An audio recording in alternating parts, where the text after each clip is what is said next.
नमस्कार, मैं सिमरन पांडे और आप देख रहे हैं श्री न्यूज। आइए देखते हैं लखनऊ से श्री साथी विजय गुप्ता की रिपोर्ट। लखनऊ में पतंग के मांझे की वजह से एक बड़ा हादसा होते होते टल गया। 35 वर्षीय एक महिला अपने पति के साथ दोपहिया वाहन पर जा रही थी, तभी अचानक पतंग का तेज मांझा उसके पैर में उलझ गया और गहरा कट लग गया। चोट इतनी गंभीर थी कि पैर की नसें और खून की सप्लाई करने वाले हिस्से बुरी तरह क्षतिग्रस्त हो गए।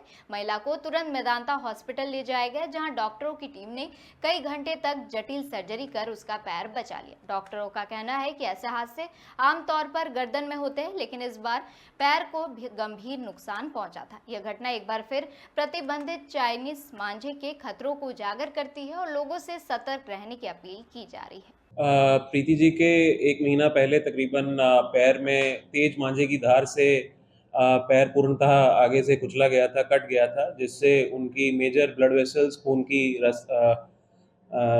उनकी खून की डोरियाँ, खून की जो रक्तस्राव करती हैं वो डोरियाँ और टेंडन्स, नर्व सब कट गए थे और इसका डैमेज हड्डी तक था, जिसमें कि जॉइंट कैप्सूल भी कट गया था। सर कैसे मेदांता पहुंचे ये और किस तरह से आप लोगों ने उसको ट्रीट किया, पूरी योजना किस तरह से बनाई गई? पेशेंट हमारे पास मेदांता इमरजेंसी में आया, वहाँ पे इनका पूरा खून बह रहा था घाव से और एक मेजर खून की नस और बाकी नर्व्स और टेंडन सब कट चुके थे। इनको हमने एक प्लान के तहत थिएटर में लेकर, ऑपरेशन थिएटर में लेकर सारी खून की नसों को फिर से बनाया, टेंडन्स को, जो कि डोरियाँ होती हैं जो कि हमारे पैर को चलाती हैं, उनको फिर से बनाया और साथ ही में जो नर्व होती है जो हमारे पैर में ठंडे गर्म का एहसास देती है, दर्द का एहसास देती है, उसको भी फिर से बनाया और ऊपर से चमड़ी से कवर किया गया। सर्जरी कितने समय चली और ये सर्जरी तकरीबन 4 से 5 घंटे चली। पेशेंट बहुत बेहतर रिकवर किया है। अब हमने पेशेंट को एक फिजियोथेरेपी और रिहैबिलिटेशन प्रोग्राम में ले लिया है। ऐसे केसेस में सबसे इम्पोर्टेंट होता है पैर को बचाना, उसके बाद होता है पैर को बनाना, जो हमने दोनों अचीव कर लिए हैं। अब इसके बाद जो लास्ट स्टेज है वो है पैर को चलाना। तो पैर को चलाना मतलब फिजियोथेरेपी और रिहैबिलिटेशन, जो कि पेशेंट फॉलो कर रहा है।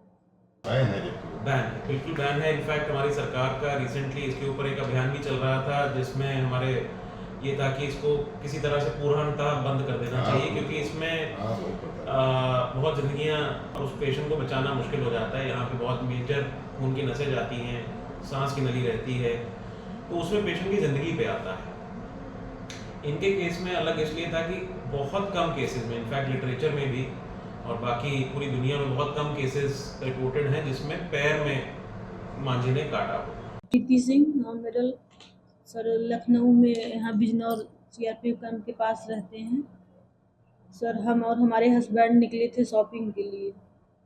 सर जब एक्सीडेंट हुआ था वहाँ नाका के पास में, तो सर हमको पता नहीं कैसे आया मांझा, हमको पता ही नहीं चला। जब हमको कुछ थोड़ा एहसास हुआ, हमने आवाज़ दिया इनको, आवाज़ से थोड़ा आगे बढ़ने पर रोके हैं, तो रोकने के बाद जब देखे वहाँ, तो हम अपना बहुत मतलब पैर की तरफ नज़र गया तो हमको जैसे लगा कि हमको बहुत ज़्यादा लग गई है। इसके बाद हम अपना चोट देखे ही नहीं सर उसको।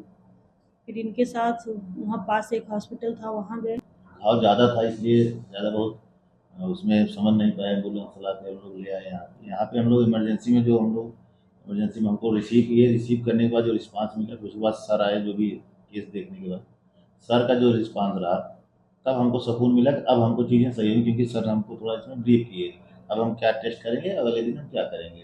तब जाके हमको तसल्ली मिली और हमें कहते हैं कि अगर आज काश यहाँ पे लखनऊ मेदांता ना होता और मेदांता में निखिल पुरी जैसे सर यहाँ पे डॉक्टर नहीं होते, तो हमको नहीं लगता कि मैं अपना पैर अपनी पत्नी को बचा पाता है। निश्चित रूप से बहुत ही बड़ा दुर्घटना है और इनका बहुत सहयोग रहा और सर का बड़ा सहयोग रहा, जो हमारे साथ